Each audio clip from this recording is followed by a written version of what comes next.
बिस्मिल्लाहिर्रहमानिर्रहीम। अस्सलाम वालेकुम नाज़रीन, आप यूट्यूब चैनल देख रहे हैं। मैं इमरान खान। आज मेरी मुलाकात हुई है साबिक़ वज़ीर-ए-आज़म पाकिस्तान और पाकिस्तान तहरीक इंसाफ के चेयरमैन इमरान खान साहब से। जो बातचीत उनके साथ हुई वो भी आपके साथ शेयर करूँगा, लेकिन ख़बरें बहुत बड़ी बड़ी हैं। इमरान खान साहब ने आज इंटरव्यू में बड़ी अहम बातें की हैं मेरे साथ, और पहली मरतबा जनरल कमर जावेद बाजवा के बारे में वो बहुत खुलकर बोले। उन्होंने साफ कहा कि मेरी जो दूसरी बड़ी गलती है जिसके बारे में वो नहीं बताया करते थे। इमरान खान साहब कहते थे ना, मेरे से दो गलतियां हुई हैं बहुत बड़ी, एक का वो तस्करा कर देते थे, दूसरी गलती के बारे में इमरान खान साहब नहीं बताया करते थे। तो आज जब मैंने उनसे पूछा तो उन्होंने खुलकर बता दिया है कि दूसरी बड़ी गलती उनकी ये है कि जनरल कमर जावेद बाजवा को उन्होंने एक्सटेंशन दी। तो मैंने उनसे कही तो आपने दी थी? उन्होंने कहा जी मेरी बहुत बड़ी गलती थी ये। फिर उन्होंने कुछ चीजें बताई, मैं आपके सामने रख देता हूं, थोड़ा सा डिटेल के अंदर जाके आपको बताऊंगा। इमरान खान साहब ने कहा कि हालात इस तरह के पैदा कर दिए गए थे और इस तरह के बना दिए जाते हैं कि हम बहुत लाजम मलजूम हैं, हमें एक्सटेंशन देंगे, इसी से मुल्क चलेगा। हम नए नए आए थे, 2019 चल रहा था, हमारे ऊपर दबाव ऐसा बढ़ाया गया, उधर फजल रहमान आकर बैठ गया। ये तरीके लबैक वाले भी उस दौर में आपको पता है क्या कर रहे थे। उसके बाद नवाज शरीफ साहब पाकिस्तान से बाहर चले गए। इस सारी सिचुएशन में एक आर्मी चीफ को एक्सटेंशन देकर उन्हें लगा कि हालात कुछ नॉर्मलाइज होंगे और बेहतर रहेंगे, और चैलेंजेस ज्यादा हैं, तो ये एक एक्सटेंशन होनी चाहिए, मुल्क के हालात ऐसे हैं। मैंने उन्हें कहा जी उस वक्त तो हालात बहुत अच्छे थे, आज उससे बहुत ज्यादा बुरे हैं, तो अब एक्सटेंशन नहीं हुई और अब नया आर्मी चीफ आ गया। तो उन्होंने कहा जी गलती थी, ये नहीं होना चाहिए था। फिर इमरान खान साहब ने कहा कि जब सबने ही वोट डाल दिया आर्मी चीफ को, बल्कि मैंने उनको थोड़ा सा बातों बातों में कहा, मैंने कहा आप देखें कि जैसे किसी बड़े आदमी की शादी के अंदर या उसके बच्चे की शादी के अंदर सारे लोग अपना मुंह दिखा के, अपना चेहरा दिखा के लिफाफा पकड़ा के जाते हैं, ऐसे पूरी की पूरी पार्लियामेंट ने वोट डाला आर्मी चीफ के हक के अंदर। एक वोट इधर से उधर नहीं हुआ, सारे गए, सबने जाके वोट डाला लाइन में लग के आर्मी चीफ की एक्सटेंशन के हक में। तो इमरान खान साहब ने कहा उस दिन मुझे शक हो गया था कि ये क्या चल रहा है, ये तो नून लीग के साथ मिल रहे हैं।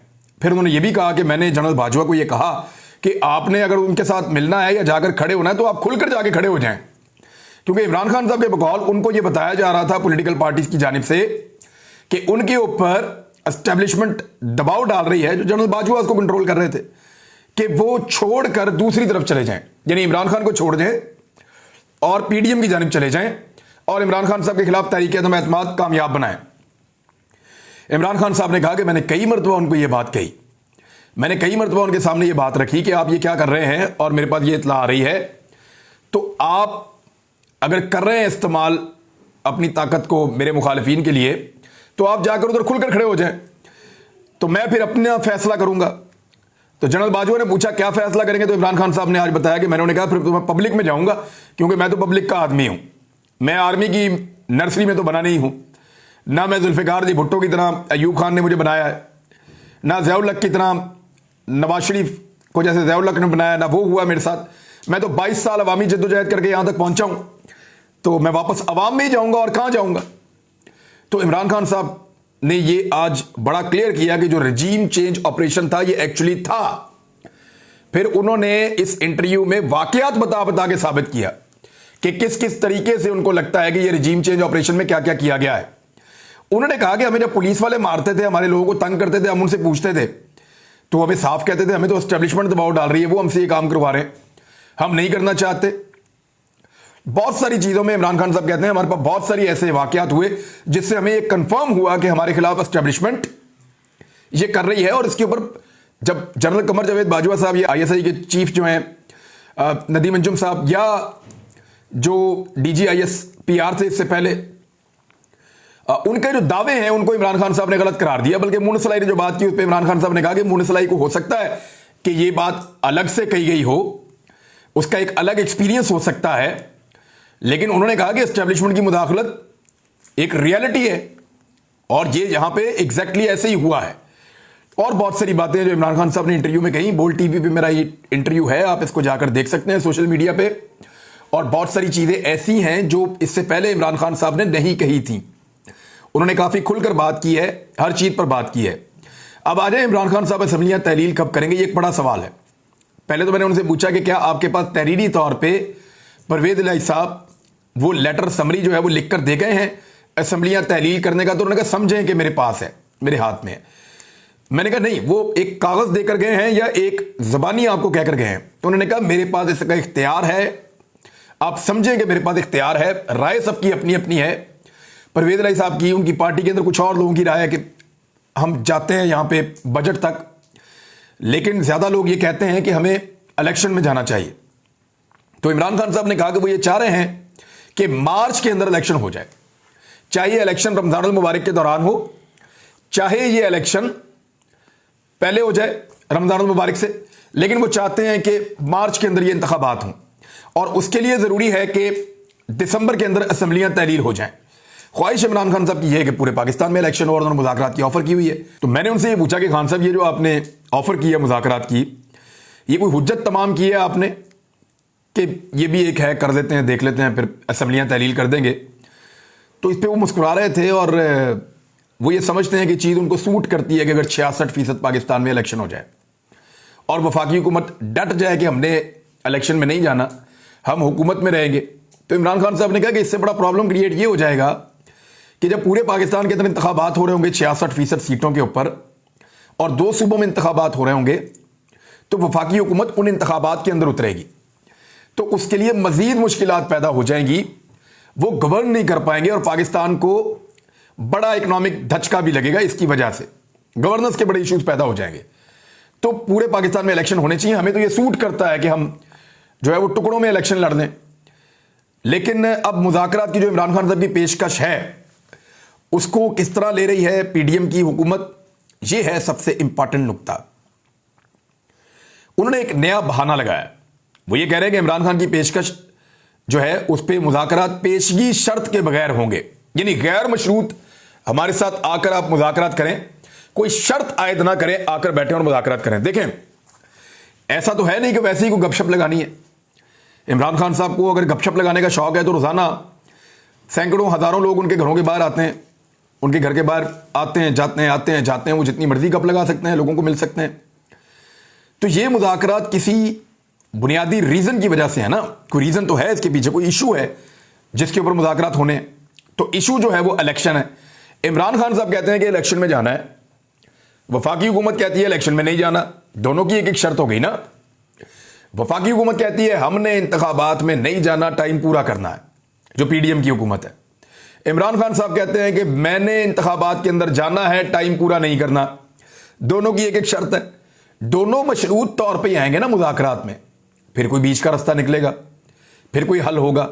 जब मैंने इमरान खान साहब से कहा कि अगर बजट तक हुकूमत चलाई जाए और अगर हुकूमत ये कहती है कि हम बजट के बाद इलेक्शन करवा लेते हैं, तो इमरान खान साहब ने कहा सवाल ही पैदा नहीं होता, उस तरफ मैं नहीं जाऊंगा। अब पीडीएम की जमातें, खासतौर पे पीएमएलएन, उनके लिए बड़ी मुश्किल पैदा हो रही है। एक इजलास हुआ, उसमें हमजा शहबाज, आजम नज़ीर तारड़, राणा सनाउल्लाह, अयाज सादिक और दीगर लोग उसके अंदर शामिल थे। उसमें काफ़ी बातचीत हुई है। उन्होंने कहा अगर इमरान खान साहब संजीदा हैं तो मुज़ाकरात होने चाहिए, हुकूमत हर वक्त तैयार है मुज़ाकरात के लिए और टेबल पे आना बड़ी खुशाइंद बात है, लेकिन मुज़ाकरात पेशगी शर्त के बगैर होंगे। अब ये तो शर्त इमरान खान साहब ने पहले दिन से रखी हुई है कि आप इंतखाबात की डेट दें और बैठ के मुज़ाकरात करें, इसके अलावा तो रास्ता ही कोई नहीं है, वरना इमरान खान साहब असम्बलियाँ तहलील कर देंगे। और मेरी इंफॉर्मेशन के मुताबिक जो दूसरा हफ्ता गुजर जाएगा दिसंबर का, यानी दिसंबर के 2 हफ्तों के बाद, दूसरे हफ्ते से लेकर तीसरे हफ्ते के दौरान किसी भी वक्त इमरान खान साहब असम्बलियों को तहलील कर देंगे।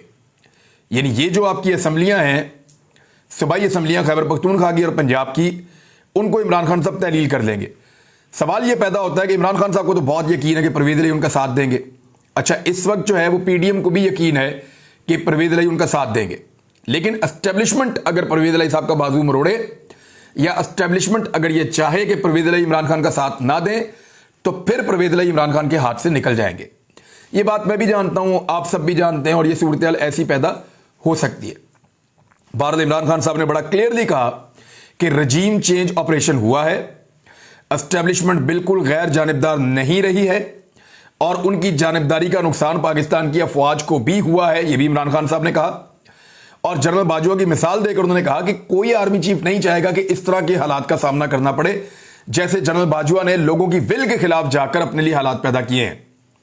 उसके बाद इमरान खान साहब ने यह कहा कि वो नई एस्टेब्लिशमेंट से ये उम्मीद करते हैं और इसी उम्मीद पर उन्होंने अपनी पार्टी को कहा है कि वो किसी किस्म की नई एस्टेब्लिशमेंट पे तनकीद ना करें, उनको बिल्कुल मौका मिलना चाहिए और एक फेयर चांस होना चाहिए ताकि वो पाकिस्तान को आगे बढ़ाएं। और इमरान खान साहब ने कहा कि हमने उनको अपनी ये उम्मीद पहुंचाई है, हमारा ये पैगाम वहां पे पहुंचा है कि हम चाहते हैं कि पाकिस्तान को नॉर्मलाइज किया जाए, इदारों की शोहरत को बिल्कुल नुकसान नहीं पहुंचना चाहिए, ये पाकिस्तान के दिफाई इदारे हैं और इनको नुकसान पहुंचना पाकिस्तान को नुकसान पहुंचने के मुतरादिफ है, लिहाजा एस्टेब्लिशमेंट इस रविश को तर्क कर दे। और उन्होंने कहा बहुत हमें उम्मीद थी कि ये एस्टेब्लिशमेंट ऐसा नहीं करेगी, लेकिन आजम सवाती वाले केस में उन्होंने काफी, इमरान खान साहब ने मायूसी का इजहार किया है। इससे पहले कि मैं आजम सवाती वाले केस में जाऊं, जो पीडीएम की हुकूमत है ना, वो मामला को लटकाने के लिए कोशिश करेगी कि हम अपने इत्तेहादियों के साथ मुज़ाकरात कर लें, इधर आपस में बातचीत कर लें, कुछ लोग मान रहे हैं, कुछ लोग नहीं मान रहे, हम उसको मना रहे हैं, अब उसको हम कह रहे हैं, फजलुर रहमान बिगड़ गए हैं, वो ये कह रहा है, बिलावल ने ये कह दिया, नवाज शरीफ ये कह रहे हैं, तो वो इसके अंदर टाइम ज़ाया करने की कोशिश करेंगे। लेकिन इमरान खान साहब बहुत जल्द इसको टाइम के अंदर बांधने वाले हैं सारी सिचुएशन को, और वो एकदम सरप्राइज देंगे और बताएंगे कि जी हमने असम्बलियां तहलील कर दी हैं, लिहाजा अब आप 90 डेज आपके पास हैं, मैक्सिमम 90 दिन के अंदर अंदर किसी भी वक्त आप पंजाब के अंदर और खैबर पख्तूनख्वा के अंदर इंतखाबात करवा दें, और उसके बाद कोई रास्ता नहीं होगा। कोई इमरजेंसी लगाएंगे तो अदालत बीच में आ जाएगी, गवर्नर राज लगाएंगे तो कानूनी तौर पे वो नहीं लग सकता, इलेक्शन को डिले करने की कोशिश करेंगे तो वो हो नहीं सकती। आईन कहता है कि 90 दिन के अंदर अंदर इंतखाबात करवाने हैं। पंजाब में और खैबर पख्तूनख्वा में कोई जंग तो चल नहीं रही जिसकी वजह से इंतखाबात नहीं हो सकते। तो इस तरीके से इमरान खान साहब के मामले में अपोजिशन को इमरान खान साहब ने बांध लिया है। उधर आजम सवाती के ऊपर जुल्म और सितम बढ़ता चला जा रहा है। वहां कोयटा में आपको पता है कि सर्दी भी बहुत ज्यादा होती है और वो दिल के आर्जे में मुब्तला है और वहां उनकी हालत खराब हो रही है, उसकी वजह से उन्हें इलाज दरकार है। उनके जो वकील हैं उन्होंने आजम सवाती से मिलने की कोशिश की और पुलिस ने मिलने से रोक दिया। सेनेटर आजम सवाती के वकील को सीआईए पुलिस ने मुलाकात करने से रोक दिया। इकबाल शाह एडवोकेट अपने मुवक्किल आजम सवाती से मुलाकात के लिए सीआईए सेंटर गए थे। इस हवाले से मीडिया से गुफ्तगू करते हुए इकबाल शाह एडवोकेट ने बताया कि हमें दोपहर को मालूम हुआ कि आजम सवाती सीआईए सेंटर में है। उन्होंने कहा कि हमें वकालतनामे पर दस्तखत करने भी नहीं दिए गए। थाने के अमले की जानिब से हमें बताया गया कि थाने में कोई अफसर मौजूद नहीं है। अमले ने कहा कि एसपी की इजाज़त के बगैर बात नहीं करेंगे। हमारे साथ पुलिस ने किसी किस्म का कोई ताउन नहीं किया। एसपी सीआईए पुलिस का नंबर बन जा रहा है, उसको फ़ोन करते हैं, नंबर नहीं मिलता। वकील इकबाल शाह एडवोकेट का कहना था कि इतने छोटे से केस में यह सूरत हाल हमने इससे पहले कभी नहीं देखी। दूसरी जानिब अभी ये एस्टेब्लिशमेंट के अंदर एक बड़ी तब्दीली के बाद खबर आ रही है कि शहबाज गिल के खिलाफ बलूचिस्तान में मुकदमा हो गया है। इन चीज़ों को पाकिस्तान के आर्मी चीफ को देखना चाहिए। पाकिस्तान के इदारे की पाकिस्तान के लोग बहुत कदर करते हैं। बीच में कुछ गलत फैसलों और पॉलिसीज़ की वजह से गिले शिकवे पैदा हुए हैं जो बड़े जायज़ हैं। अब एक मौका मिला है नई एस्टेब्लिशमेंट को कि वो इस लड़ाई को यहाँ पे ख़त्म करें और लोगों के तकालीफ का अजाला इस तरह से करें कि नाइंसाफ़ी बंद की जाए और सियासी मुदाखलत बंद कर दी जाए। सियासत का फैसला सियासतदान कर देंगे, नाइंसाफ़ी बंद की जाए, झूठे मुकदमात का सिलसिला रोका जाए, क्योंकि किसी को मारकर आप उसकी सोच को ख़त्म नहीं कर सकते। आज अरशद शरीफ नहीं है लेकिन पूरी दुनिया उसकी तरह सोचती है, उसकी तरह काम करती है और उसकी तरह बोलती है। अरशद शरीफ के तमाम अल्फाज जो हैं वो गूंज रहे हैं। इमरान खान साहब से जब हमने इंटरव्यू किया तो उन्होंने हमारी दरखास्त पर चीफ जस्टिस ऑफ पाकिस्तान को ख़त लिखकर अपने आप को भी उन्होंने उस तहरीक का हिस्सा बनाया, जो तहरीक हमने एतवार की रात शुरू की थी 8 से 10 बजे। अब तक लाखों लोग खतूत लिख चुके हैं सुप्रीम कोर्ट ऑफ पाकिस्तान को। लोगों के खतूत धड़ाधड़ जा रहे हैं, हम उनकी तफसीलात हासिल कर रहे हैं। बहुत सारे लोग ये शिकवा कर रहे हैं कि उनके खतूत उनको वापस भेज दिए जाते हैं मुख्तलिफ हीले बहानों से। कहीं वो कह रहे हैं कि महकमा माल के अंदर जो है खतूत को ज़ाया किया जा रहा है, लेकिन ये बिल्कुल पाकिस्तान की सुप्रीम कोर्ट को पता है कि बहुत बड़ी तादाद में खतूत आ रहे हैं और लोग लिख रहे हैं, साथ साथ सोशल मीडिया भी डाल रहे हैं। तो इमरान खान साहब ने भी चीफ जस्टिस ऑफ पाकिस्तान से दरखास्त की है कि honourable chief justice of Pakistan, आप सो मोटो नोटिस लें और अरशद शरीफ शहीद को इंसाफ दिलाने के लिए एक इंडिपेंडेंट जुडिशल कमीशन तश्कील दें और जो जुल्म हुआ है तमाम चीज़ें सामने लाई जाएं और इंसाफ किया जाए। इमरान खान साहब ने भी खत लिख दिया है, उनका खत कल सुबह पोस्ट कर दिया जाएगा इतवार को, और वो भी सुप्रीम कोर्ट में चला जाएगा। बाकी जो हम लोगों के खत हैं उनकी तरह ये खत भी सुप्रीम कोर्ट ऑफ पाकिस्तान में चला जाएगा। तो आप सबसे गुजारिश है कि इस तहरीक को रोकना नहीं है, अभी हमारे पास कुछ दिन और बाकी हैं। लगातार लिखिए, सब लिखिए, चीफ जस्टिस ऑफ पाकिस्तान को खत लिखिए और जो हमारा हैशटैग चल रहा है उसका हिस्सा बने, चीफ जस्टिस को खत लिखें। अब तक के लिए इतना ही, अपना ख्याल रखिएगा, अपने इस चैनल का भी। अल्लाह हाफिज।